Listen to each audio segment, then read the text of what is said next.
People are overestimating how much they're really doing when it comes to activity. Chronic inactivity is quietly doing more damage than most people really realize. So what are the guidelines for aerobic? We're basically looking at 150 minutes of moderate, which equates to roughly 30 minutes a day for 5 days a week. So it's very doable, very approachable. You cannot be seated for 6 hours in one position. Body doesn't like that. You gotta move, you gotta stretch, you gotta get in and out of it. The body should be able to relax, hang out in a position, and it also should be able to stand and walk around. Welcome to the Healthcare Revolution podcast. Today our topic is you really exercise less than you think, and it's killing you. It's killing society as a whole, and we are going to dive super deep into the clinical practice guidelines. I'm not talking about the FDA or anything like that. I'm talking about the American College of Sports Medicine and the recommendations for exercise for optimal health. If you want to know these things, this is the podcast for you. We're diving into all things in that area. Most people believe that they're super active, and most people are actually wrong. Most people, through scientific research studies, overestimate by 50% that they are exercising. Just let that sink in for a minute. People are overestimating how much they're really doing when it comes to activity. If you were to poll them, and that could be you. I think that's the majority of us. But what we've realized is chronic inactivity is quietly doing more damage than most people really realize. And we're going to look at that research. We're going to dive into all those things about bone density, muscle mass, cardiovascular function, mental health. And it's compounding year by year. Just like your money, if you're investing it, is compounding year by year. It happens slowly over time, and then it compounds and gets bigger and bigger. We want to get into retirement and enjoy retirement. Most people are enjoying retirement by being at medical appointments.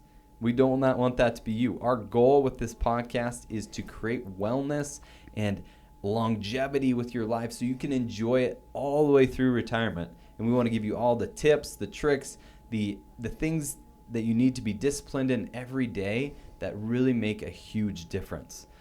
So like I said, the American College of Sports Medicine has set clear guidelines that we're going to talk about and dive deep into. So today's guest is Aleks Eyre. He's a doctor of physical therapy, and he is a certified strength and conditioning specialist.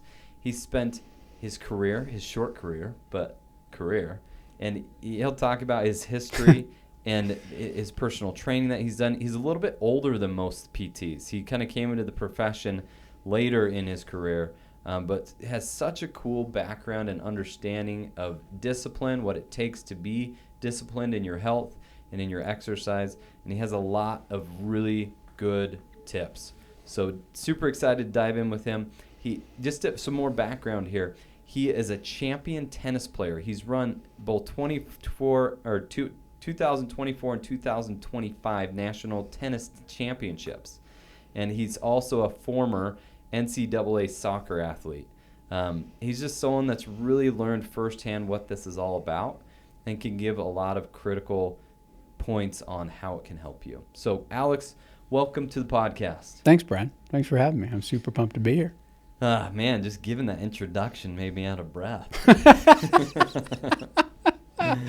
Well, tell us, speaking of out of breath, let's talk about those ACSM guidelines. So ACSM stands for American College of Sports Medicine. Yes. It's guidelines on exercise for the entire nation. Mm-hmm. So talk to us about what those guidelines are and why they actually exist. Definitely. So the ACSM guidelines were built around giving the general population an idea of what they should be doing to optimize their health over the course of their lifetime.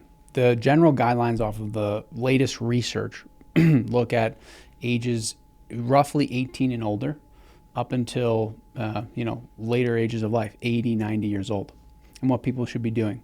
Standard throughout, you look at aerobic exercise. They're going to look at strength exercise. They've added in recently a little bit of a mobility, flexibility component. And then they have also added in a little piece on how to progress, which is different from previous, which is really good because the specificity with which you want to approach coming in and coming out of training, especially for any different level along the spectrum of when you are training, is really important. Yeah, absolutely. So we'll dive into the actual specifics of the guidelines here in a minute, but I really want to emphasize by the end of this episode, our goal is that you'll know exactly what the ACSM guidelines are and why they actually exist. You'll know what happens to your body over time when you consistently fall short of those guidelines. You'll know how to start moving safely without getting hurt and what to do if you actually get hurt. And then why an annual PT check-in could be the most important health appointment that you could make. So let's talk about the specifics of the guidelines. Definitely. Yeah. So we start off basically with the aerobic. That's where it begins. Tell us, define aerobic for those who don't know. Yeah. So aerobic is going to be, that's a great Pretty one. much how you stress your heart, right? Yeah. Aerobic is going to be how you stress your heart and the lung. And heart capacity. The cardiovascular capacity of the body. So it's less looking at the actual muscle tissue in that way, but it's looking at the cardiovascular system as a whole. And what's interesting about this is the direct measure of aerobic capacity is a VO2 max test. Correct. Which essentially measures your ability to metabolize or exchange oxygen with your tissue. Exactly. And there's certain thresholds of which you cap at. So VO2 max test, if you look it up, will tell you what your thresholds are and help you figure out where you're falling short. Exactly. So you can even look at age-related norms for VO2 max and where you should be along the spectrum, and that is really important because we know that VO2 max, the higher it is, the longer you live. And if you want a VO2 max test, we have plenty of partners in the community. Just comment on any of our platforms and we'll get you some resources there. The test is you put on a mask, you look like an astronaut. Yeah. And with all these tubes coming off, and you're on a treadmill, you could also be on a bike, or there's multiple ways of doing it. Most of the time you're on a treadmill, and they'll start you at a low threshold, they'll have you jog there, and then every few minutes they'll raise the incline and speed it up. So it's essentially figuring out where you cap, like Yes. where's your failure point. Yes. And that's not your failure point of what you can, your mindset. It's your failure point of your oxygen exchange in your body. Correct. Okay, so tell us, so what are the guidelines for aerobic? Aerobic. So basically, if we looked at minutes per five days a week, we're basically looking at 150 minutes of moderate, which equates to roughly 30 minutes a day for 5 days a week. This is not too bad. Not too bad. Very doable. Very doable. And it's at a brisk pace, a brisk walk you could think of. You can maintain a conversation. And or you add in the vigorous components. We have moderate or vigorous. Vigorous is 75 minutes. If you look at a 5-day routine, that's 15 minutes of each of those days. And that's your out of breath. Not when you want to be out of breath, but for 15 minutes only. So it's very doable, very approachable. So pretty much 35 minutes twice a week to really push yourself hard. To really push yourself hard. I love it. So again, very doable. Very doable. And that can be at any modality. You could be a heavy, fast walk where you're out of breath and you can't talk. For the vigorous, it could be on a bike. It could be on an elliptical. It could be swimming in the pool. You get to one end of the pool, you can't go back to the other side. You got to take a rest. That's phenomenal. Yeah, and think about so many people, I've had patients over the years say, oh, I take the stairs all the time. Like, well, if we're talking 75 minutes, maybe you're out of breath by the time you get to the top of the stairs, but how many minutes does it take you to walk up the stairs? Right. Maybe 2? Right. You know, so calculate 2 over, do the math there. 75 minutes, that's a lot of stairs. It's funny you say stairs. My friend and I have this yearly challenge. That's a good way to do it. So it's an incredible way. And it relates directly to this. We were literally doing stairs for the month of November. You had to walk stairs for 30 minutes. He didn't have a stairmaster to work on because he's where he was living. He went out to the beach and there's 25 stairs there. He climbed those up and down for 30 minutes every day in 2025 for November. And that was how we got a yearly challenge done. So the stairs, very approachable. You go up and down those stairs a bunch of times, out of breath, phenomenal. You'll hit your 15 minutes. Yeah. I did the 70. Well, I've done 2 challenges. One, the first challenge was I wanted to exercise 30 minutes a day every day for 365. Nice. And I did that challenge. That was actually more challenging than I thought, but it developed a lot of core habits that I've carried through. Then the other one was 75 hard. Yeah. There's multiple components to that, but it's 2 45-minute workouts and one has to be outside. Oh, okay. I will say, like, when you're not feeling well or the day's getting late, that is hard to do, right? What's but that? You realize, like, we overestimate how much we really exercise. We It's do. a real human nature thing. We do. But if someone just to follow you around and mark down every time you exercise, would you really be following these guidelines? It's true. I think for a lot of us, it might not be the case. I think this came to my attention, and which was really good, was, I had you ask a few of your patients. You say, hey, what's your aerobic exercise? And you give some examples. Or what's your anaerobic exercise program look like, where you're not using the oxygen, you're using basically the other systems of the body, which allow you to complete work. And they say, oh, well, I walk around my house, or I go to get the mail. I'm always active. I'm always active. I'm always moving around. And you're like, oh, no, what's the program that you use specifically during the week? Oh, well, I'm always active. And you're like, oh, okay. So we haven't educated enough on what is the specific nature of what people need to be doing, or in their minds, it is hard for them, but they don't understand that it needs to be a very specific input for them to get that output and have longevity. Yeah, absolutely. Tell us about strength training and flexibility. Great. So we've covered aerobic capacity, both in moderate and vigorous exercise. Yep. So we know those. Let's just review it. So it's 150 minutes, and if you do the math, it's really 30 minutes 5 times. Boom. And then vigorous exercise, really 2 times a week for 35 minutes, and it gets you there. I will get you there.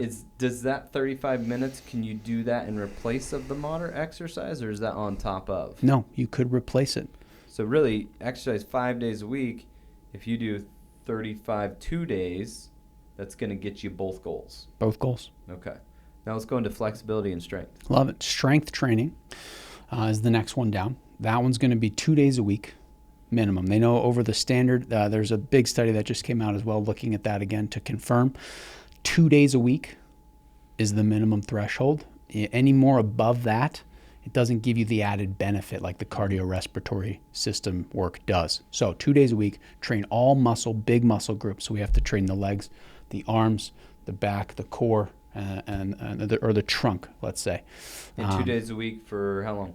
We're looking at roughly enough to get 3 sets, 10 to 12 reps for each muscle group. So this probably will take people 20 to 45 minutes. Oh, so it's not a time base. It's Rep. based on muscles. Mm-hmm. Why is that important? It's important because sometimes when we think about going to the gym, we'll break systems into, you'll break your gym workout into, okay, well, I'm going to do some bicep curls. Or I'll do some bench press. Maybe some push and pull. Some push and pull, exactly. Yeah. And that's specific, but maybe it's not, if you're just looking to maximize the benefit, you're going to train all your muscle groups and you just do it twice versus breaking it into, well, I got to go to the gym 6 days this week and I do back and bis, chest and tris, hips and thighs, whatever you want. And our goal today, I really want you to keep listening here because we're going to give some really helpful tips. I know it sounds so complex. It's like, what you guys are talking about is not in the same world as I'm in. And trust me, we know. Like, we work with patients all the time. So we're going to explain what the guidelines are, but we're going to help you figure out what is a plan that will actually work for you. Because it sounds complicated right now, but we're going to talk about how we couple these things and how we synergize them in simplicity. So keep listening in here. Tell us about, so we talked about strength now. Yep. In every muscle group. Yep. And how many reps, how many sets? 3 sets roughly, 2 to 3 sets, 10 to 15 reps in there. Okay. Of every single muscle group, major muscle group. And then talk to us about flexibility. Flexibility. The main takeaway for the flexibility, I think, is just going to be we have to change positions. I heard this quote, which was funny. Someone told me you said it. They said, what's your best posture is just your next posture. So you just have to be changing throughout the day. You cannot be seated for 6 hours in one position. Body doesn't like that. You got to move. You got to stretch. You got to get in and out of it. The body should be able to relax, hang out in a position, and it also should be able to stand and walk around. You should be able to access both, and you just don't want to be in the same position for a long period of time. So the idea is basically that we're just changing our position throughout the day versus being too stagnant in one position. Now, you're also able to have a mobility routine. If you have a mobility routine, phenomenal. We love that. That's great. You do your 10, 15 minutes of yoga in the morning. But ideally, what I want you to take away from this is just that we got to keep moving throughout the day. Yeah. A little bit of stretch here or there. So really, there's just a good, better, best here. Correct. So the good is like just get moving throughout the day. Yeah. Like every 30 minutes, just switch positions. Great. Even if it's that leaning forward or leaning back, slumping back, or sitting up straight, like you're just adjusting. But the better is like, okay, do that and maybe a mobility routine. Yeah. And most people that don't want to do yoga are the ones that need yoga. Most people that do yoga are the ones that don't need yoga. That's correct. It's a really interesting That's world. correct.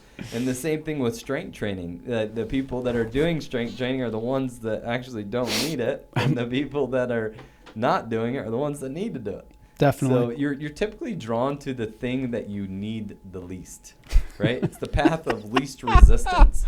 So if you're finding yourself getting caught up in yoga and you're having stability issues, there's a good chance you don't need yoga. It might be good for your brain and your mental health to do that. I'm not saying stop it.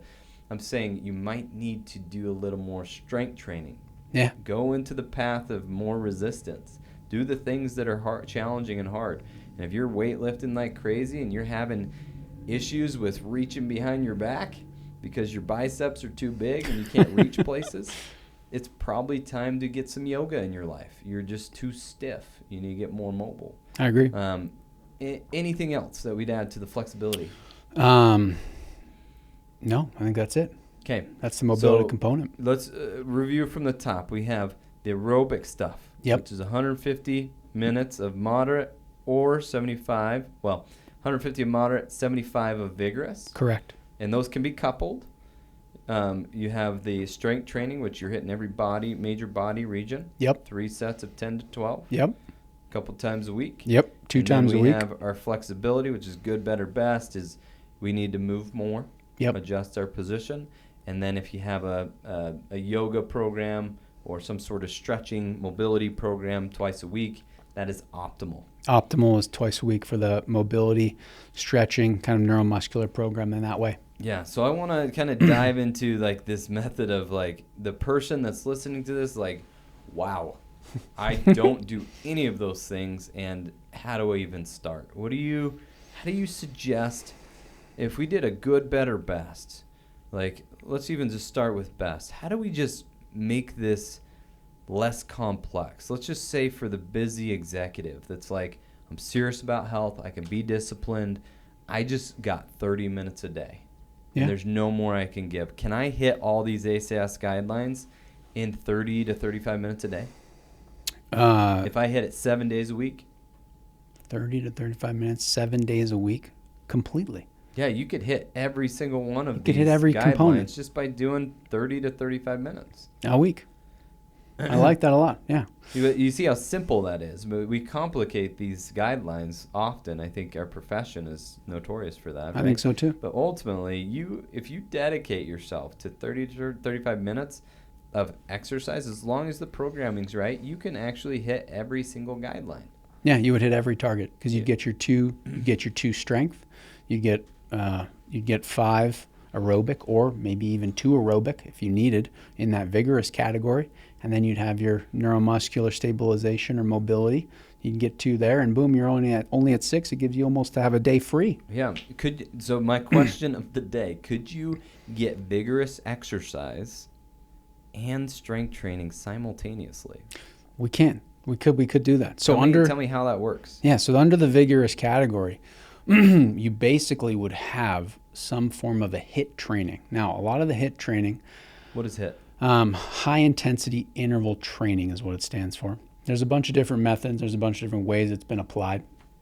It basically, we look at getting your heart rate into a target zone where it stays above and in between a bracket. So say everyone's zones will be different, but say your max heart rate, max heart rate is X number. They take a percentage of that, and then you have your high zone. And a lot of the textbooks, our cardiovascular professors would shoot us for saying this. They'd shoot us for saying this. 220 minus your age Yeah. is a guideline, right? It's not really ridiculously accurate, but it'll at least give you a general, area. So if I was, let's just say, easy math, 20 years old, I do 220 minus my age, that would put me at 200 for my max heart rate. Right. So we're talking about zone 1, zone 2, zone 3. We're going to go off of that number. Exactly. Again, it's not customized to you because it might be up or down based on how your heart responds, but that's just a general guideline to really hone in on where you can start. Exactly. That's perfect. And so basically what we look at is then we take a percentage of that max heart rate. I mean, it's going to be the upper end of that. And then they want you working for that HIT class in that zone. You get a rest, but you get back to it.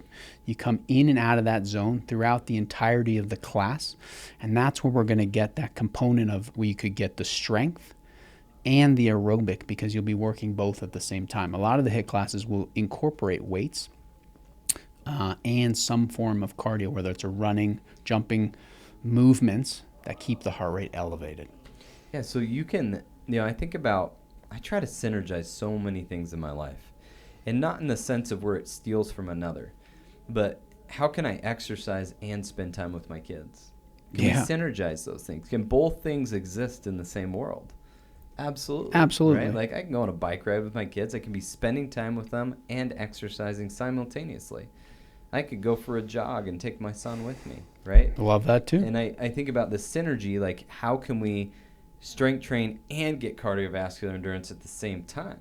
Now we're really talking. Now we're really talking. We can think about like a good, better, best program. I even, counseled a lot of my executives that are just like, I'm just so busy. I have not even 30 minutes. I said, okay, well, let's just take, can you give me 10 a day?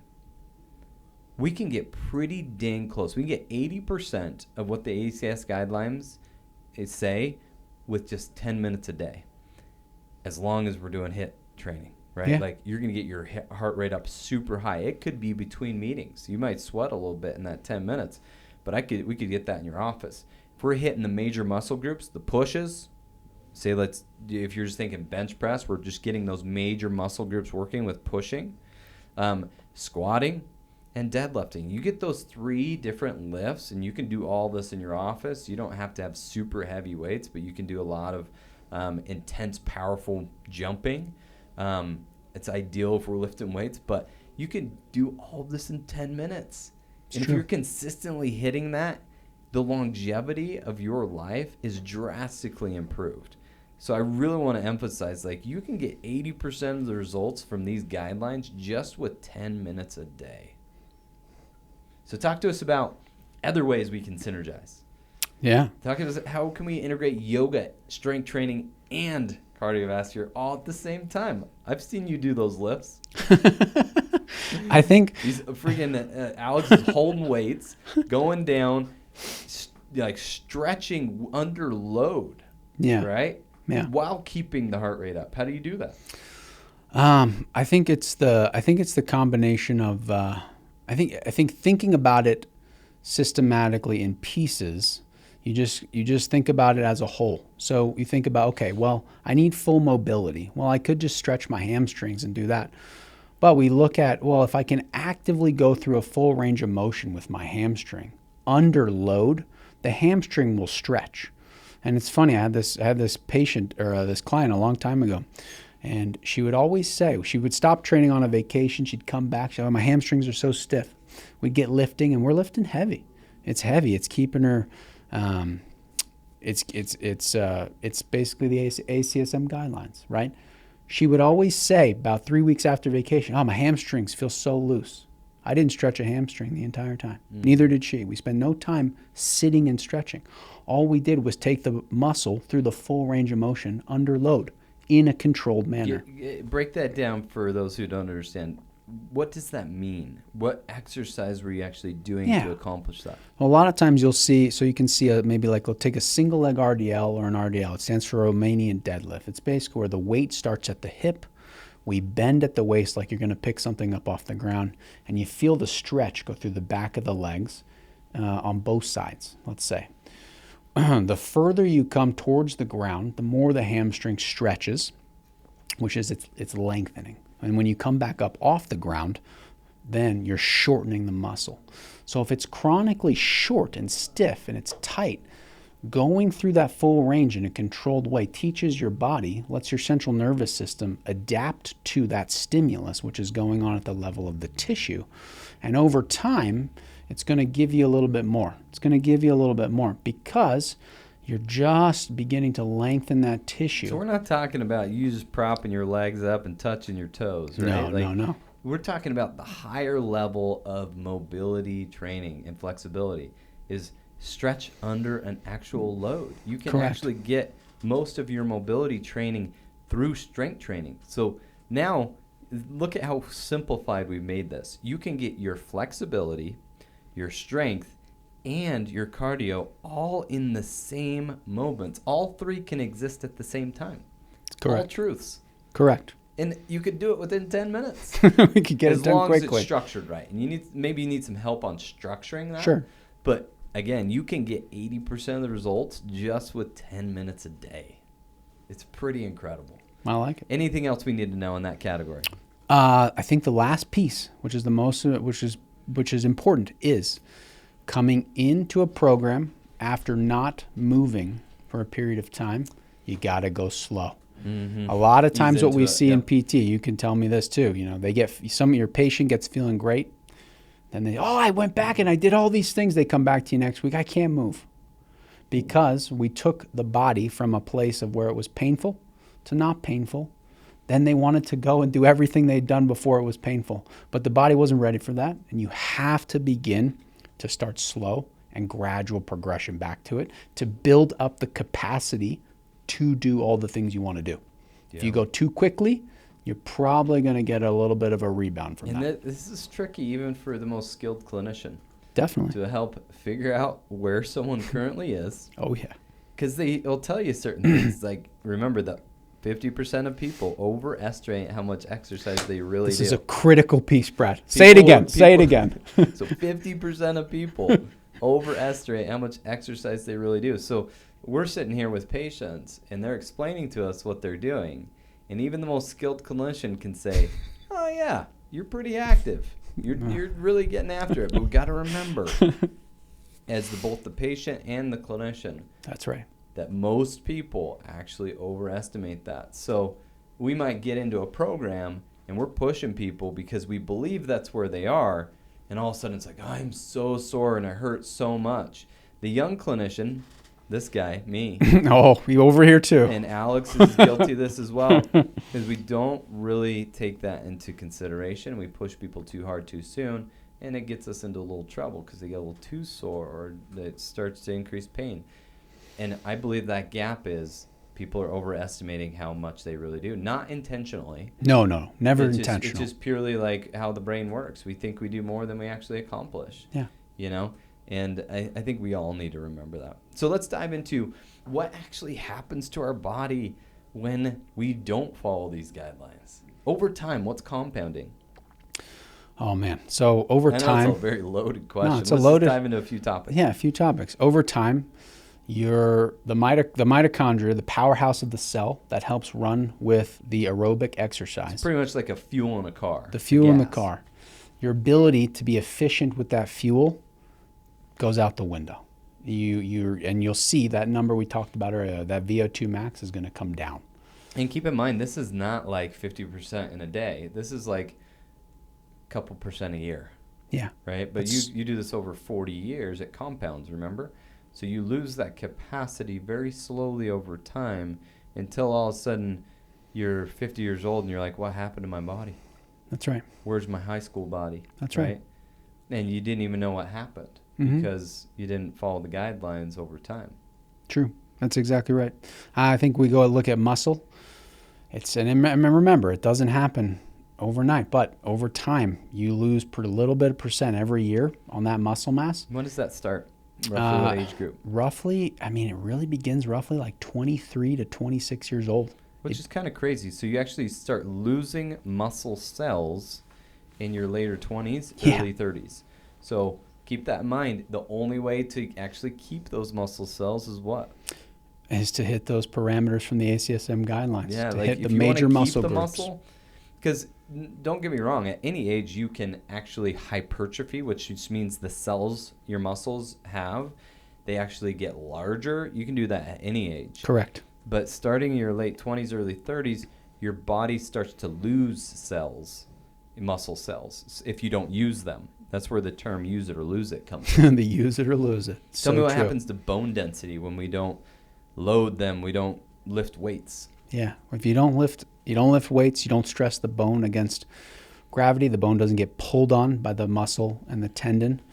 It begins to basically become porous in a way. It becomes not as dense, and that's critical because if you don't have dense bones as you age, the possibility of you fracturing it on a simple incidence of even just falling off a curb and tripping drastically goes through the roof. And then if you end up in a situation in the hospital where you're there because of a fractured hip over a certain age, your chance of even passing away from that goes up significantly, which is very scary. You know, I won't quote this exactly, but I remember, you know, if you fall and break your hip, if I remember right, it's around 75% of people pass away within the next 2 years. I believe it's 1 in 5, yeah. So it's a really big number of people, and what it comes down to is muscle mass, bone density. Most people just get sick and they don't want to move after that. But it's really sad. But yeah, a lot of these compounding issues happen over decades. They don't happen overnight. No. You think about diabetes, you think about heart conditions, you know, bone density loss, muscle mass loss, Yeah. the body holding on to fat, right? These happen just a little bit over time, and then you look back and you're like, what happened, right? Completely. But these guidelines that we're giving you can literally change your life and the quality of your life. Oh, drastically. So I hope we've really painted the picture there in a very positive way of how it can really affect you both positively and negatively if you don't follow the guidelines. But now maybe you're in that situation right now. You're like, man, I'm a mom and I got so many kids and I'm just trying to survive. You know, like what advice do we have to them to get started? Definitely. I think we go back to the simple principle of the 10 minutes thing. You got to start where you can. So basically, if you have 10 minutes, and man, you can do some jump squats, you can do a few push-ups on the counter, you can do some dips on a chair, you got a band, you can do 50 rows all at once in the kitchen, and then boom, you get that done for the day. That's where you have to start. And you just have to begin, you just have to do it. Yeah. You know, one of the things I love about you, Alex, is you're disciplined for exercise. There's no one that's more disciplined that I literally know in my life that is consistent, super consistent with your program. What tips do you have for people for just developing the habit? And maybe it's just the starting of 10 minutes. What tips do you have for them? Yeah, honestly, I think the most important thing is you have to begin. You have to begin. You can think about all you want. Are you saying that's like you begin with commitment? Oh no, you just have to do it. What's that? We learned this phrase in the business leadership class, I think. Do it and you shall have the power. I think it is something along those lines. Just start. You just have to start. You just have to get out there, and you just have to do those push-ups. You just have to do those squats. I love the equation that we learned in that course, in that leadership course of commitment plus clarity equals success. Yeah. But a lot of people think they need to get super clear on, maybe for this example of like, how do I do that? I got to go to the gym. I got to get shoes. I got to I got to get a personal trainer to help develop the program. Like, you don't really need the clarity yet. Like, clarity does help, but you need the commitment. You need the commitment. Like, what is it you want? And what are you not doing right now that's limiting your ability to do that? Just commit to doing it, And if you read Anatomic Habits, it talks about how to break down habits. Like, first you got to develop the cue to initiate. Right. What are some cues to initiate? That you Cues. give people for exercise. Yeah, I think it's so funny. I think honestly, it's really comes down to the fact of being able to just get to the place where your gym, quote unquote, your gym is. Whether it's you get to that corner in your house, Whether it's the kitchen, whether it's the kitchen, whether it's the downstairs basement, whether you actually go to the gym, whether it's your back patio or in your garage, you got to get to that space. If you just get your feet in the door and you get there, it becomes maybe, this is not accurate, but 50% less hard. There are some days I go to the gym, I don't feel like being there until I'm done the workout. And then I'm like, I'm glad I stayed that commitment with myself. Because if I keep the commitment, then the habit basically becomes more of a pattern. And once it becomes a pattern, it's easier to get your feet there every time. Sure, it's not going to be perfect every time. Sure, things are going to come up and you're not going to be able to do it that time of day, but you'll be able to do it later maybe. Yeah. But there's always going to be that opportunity. And your brain's going to go, maybe not today. Yeah. And if you listen to that, you find yourself down the line going, oh, what happened? But if you just say, oh, no, I'm doing it. I committed. I'm doing it. So maybe we start with having it on the mirror. How many days a week you want to do, how many you can commit to. Sort of accountability. Oh, accountability, a goal. And you put that where you can see it every day. I really like that one. Because then you're faced with the reality of what you wanted to do and commit to. Imagine if you put 365 tallies, or like you have an Apple Watch and you're able to track month by month how often you exercise. And that's the accountability piece. You can't overestimate the result.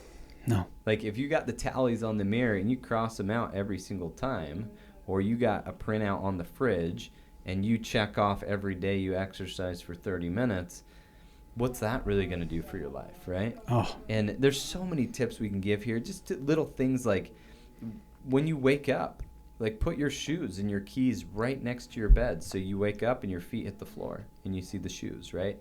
And it just cues you to initiate.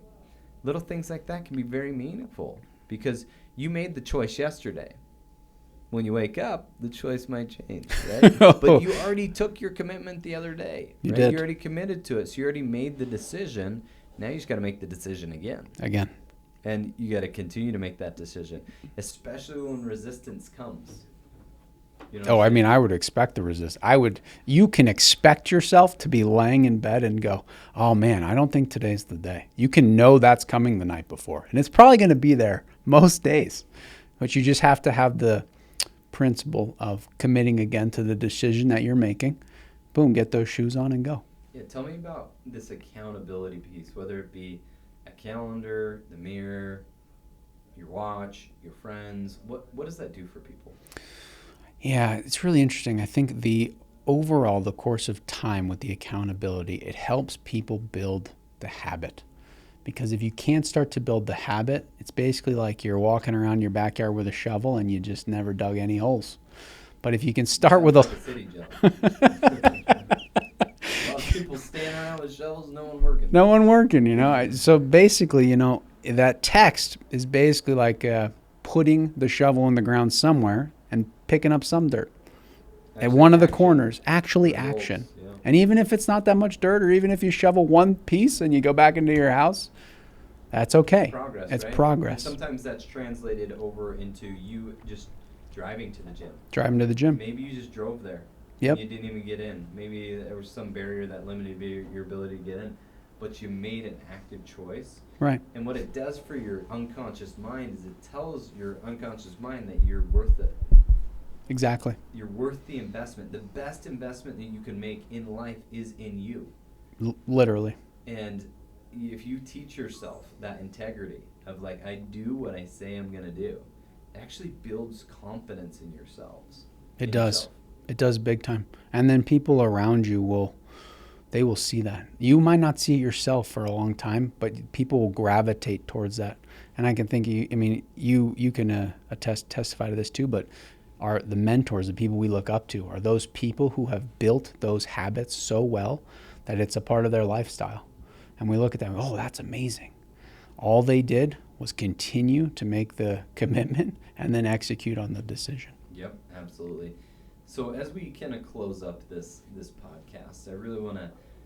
We're trying to change the slate of PT Oh, I love it. across the nation, and we believe that the best thing that you can do for your health is getting an annual checkup with your physical therapist. Definitely.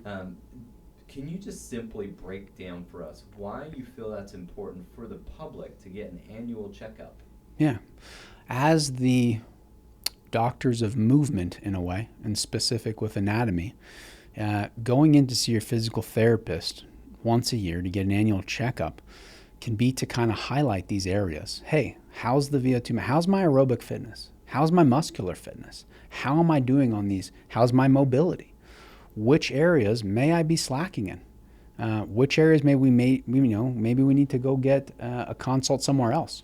But coming into PT can highlight the areas where I need to continue working on during the year, like you would go see a medical doctor if you had some issue come up where you need some medication.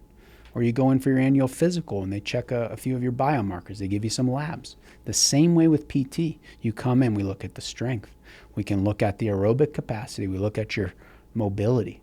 Where might you be lacking that you don't actually see in your day-to-day?